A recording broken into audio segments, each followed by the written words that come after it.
Hey guys, what's going on? It's Dave from Monetary Ocean, and today I'm going to be showing you guys ScoutIQ and how to actually use it, and some books I recently found at a book sale. So, once you log into the app, this is a Android and iOS app. Once you log in, you're going to be greeted by this dashboard right here. So, let's go ahead and dive into the settings real quick.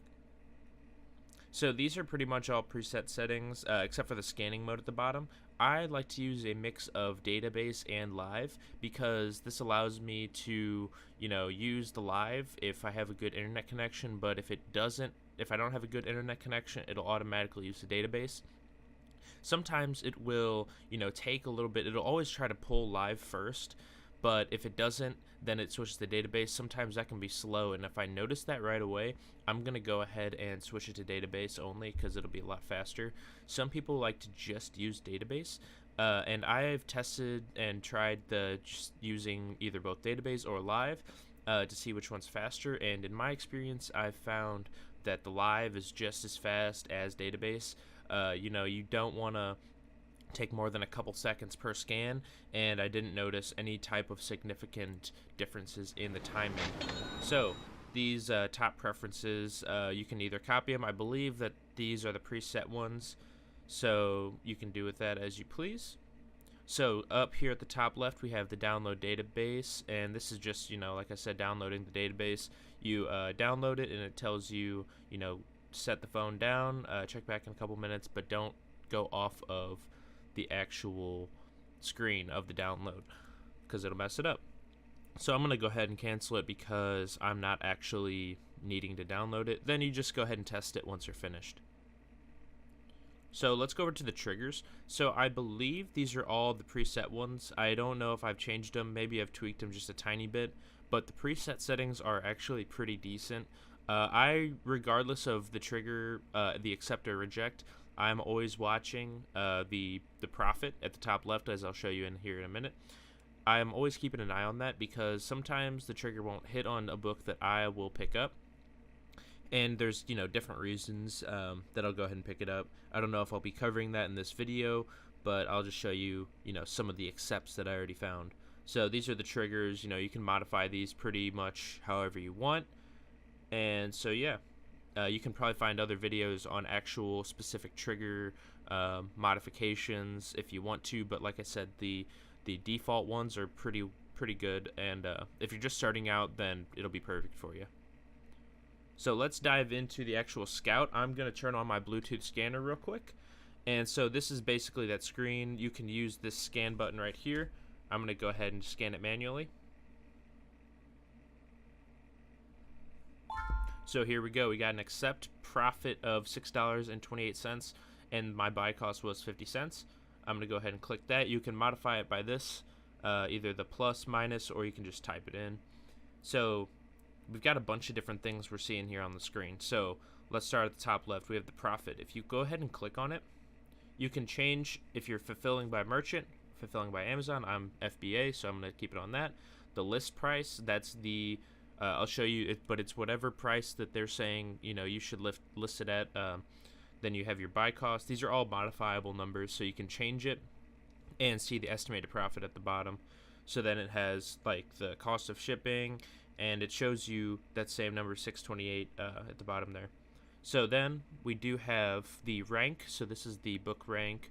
It's 400,000, which is pretty decent. Then our eScore. The eScore is a proprietary tool that ScoutIQ uses, and that basically determines the sales velocity of the book. So the higher the eScore, the faster it's selling. So eScore of 70 is pretty good. It goes up to 151, and so that's obviously the highest it'll go. So 70 means it's selling a couple units per month, which is pretty good. We can dive into the Keepa graph here on the left, bottom left. I prefer Keepa over Camel just because it's what I'm used to, and you get a lot of information just from Keepa. So let's go ahead and zoom in. So we can see a lot of good movement with the sales rank. I like to switch it over to year because it gives you a nice overview of the entire year, because sometimes information can be skewed if you're just looking at the 3-month. Like if it's textbook season, then if you're just looking at 3-month, then it's going to be really low if you're in that actual textbook season. But with this, we're seeing a lot of healthy movement. We're seeing Amazon here in this yellow. If you guys want to check out my Keepa video, I break down all the different things that's going on with Keepa. And if you don't know about Keepa, I highly recommend you watch that video, because this won't make any sense if you don't know Keepa. So we can see, the different, levels. We're seeing good movement. That's what I like to see. And the sales rank is decently low. So then I like to go over to this button right here, which is the Amazon Prime listings for used and new. So we can see 1619, that was that number they were giving us before, the list price. This is the lowest price for the Amazon seller, or for Prime sellers. And then we see Amazon here at $17.99. As a rule of thumb by me, I never want to compete with Amazon over Amazon's price. So if I can get a good margin and still be under their price, I'll go for it. But I will never touch a book that is only profitable over Amazon's price, because they're ruthless and they will beat you to that sale every single time. Until they run out of product, then you have a chance. But I'd rather have a better opportunity to sell my product and just not compete against the giant. So we can see that's a good, 1619. That is a good little spot right there.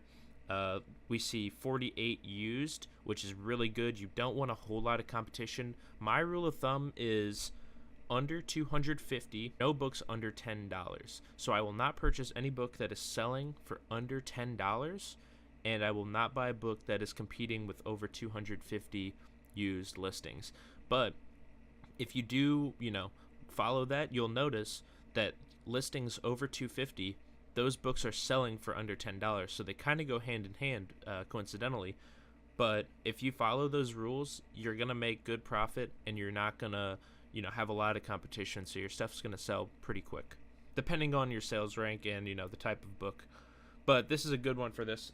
So now I'm going to use just my Bluetooth scanner for this next book.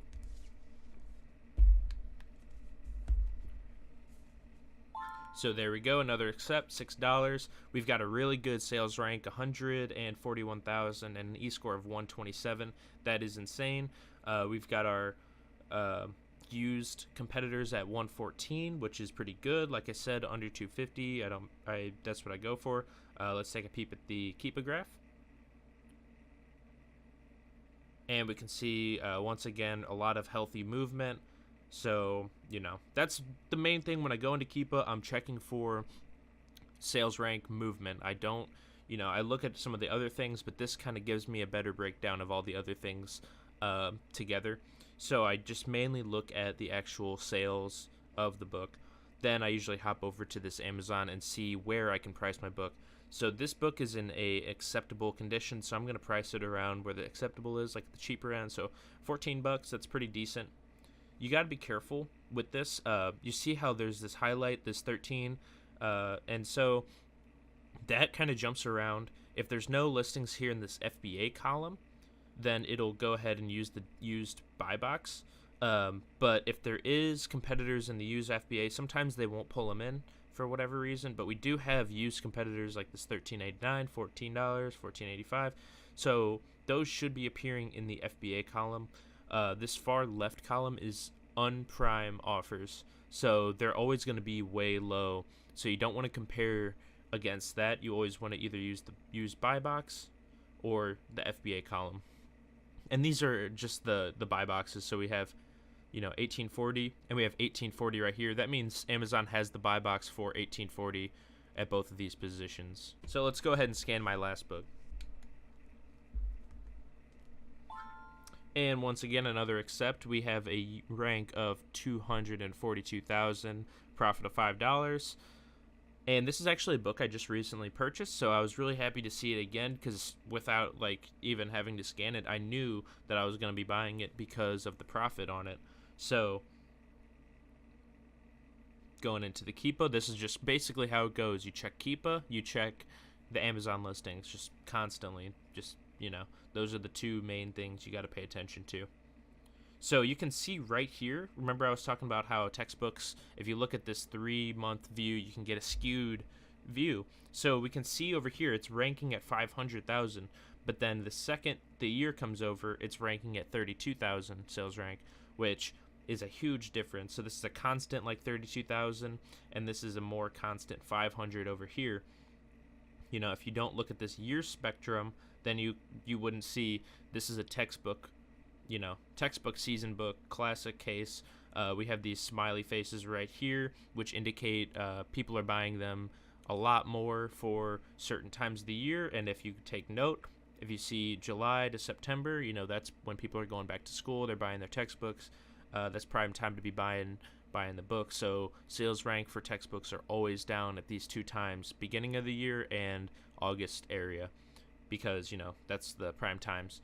So that's basically everything. If you guys enjoyed this video, go ahead and drop a like, subscribe if you want to see more, and don't wait, dive in. I'll see you on the next one.